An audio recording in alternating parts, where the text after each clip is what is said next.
It's seeing the person smile. The minute I say, do you remember the Capitol? And they go, and then you just go from there. In 1930, the Capitol Theatre was the preeminent theatre in Halifax, Nova Scotia.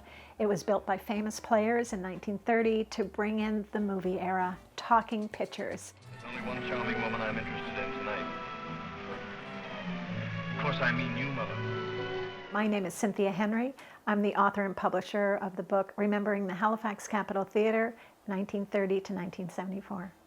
It was really quite a beautiful theatre and built in the medieval theme with gorgeous reds throughout the theatre and tapestries, chandeliers galore, and there was operas on the stage and ballets right at the foot of Spring Garden and Barrington Street, where currently the Maritime Centre is built. The people told me stories of how they felt like royalty walking into that place. They dressed for the occasion as well. Of course, my mother remembers wearing long white gloves and beautiful dresses, and I still have those dresses. And I can imagine her walking in that theater in the 50s and just feeling like royalty. And it was her stories, actually, over the years that I used to wonder, what was this theater all about? Halifax faced a serious problem. Its normal living and entertainment facilities. I think it certainly brought joy to a city that was coming, of course, when the war started. There was a lot of grieving. Nova Scotia, there, Portia White, Canadian. You fell in love at the theatre. You met boyfriends and girlfriends. You were proposed to in the theatre. You had your first date at the Capitol, or you went to an opera. There was so much romance and love at the Capitol. I can well imagine why people just were heartbroken when that theatre came down. Famous players came to MT&T in 1969. They couldn't make a go of it anymore. Trying to fill all those seats with moviegoers, they came to this agreement, and famous players said, when you buy the property, you have to demolish the Capitol. They didn't want any competition for Paramount Theatre. Saturday, May 11th, 1974, the first wrecking ball went through the Capitol. I had a dream once, one dream only, and I think I was transported to the stage of the Capitol. And I walked up on that immense stage and I looked back towards the audience, and yeah, I still choke up today.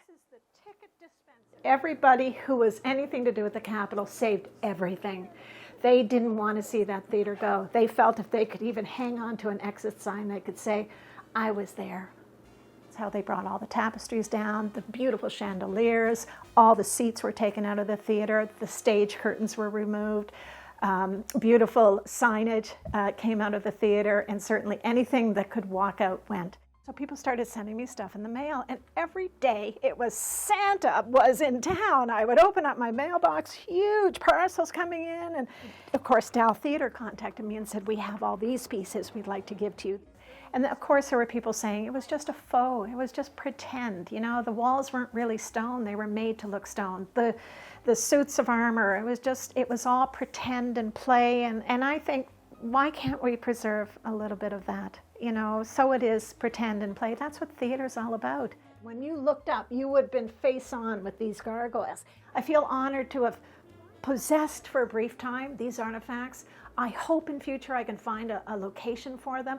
They're not mine to keep, and they're not mine to sell. People have offered me money for them. I say, sorry, I'd rather they go to the city library, someplace to find a home, a permanent home for these artifacts.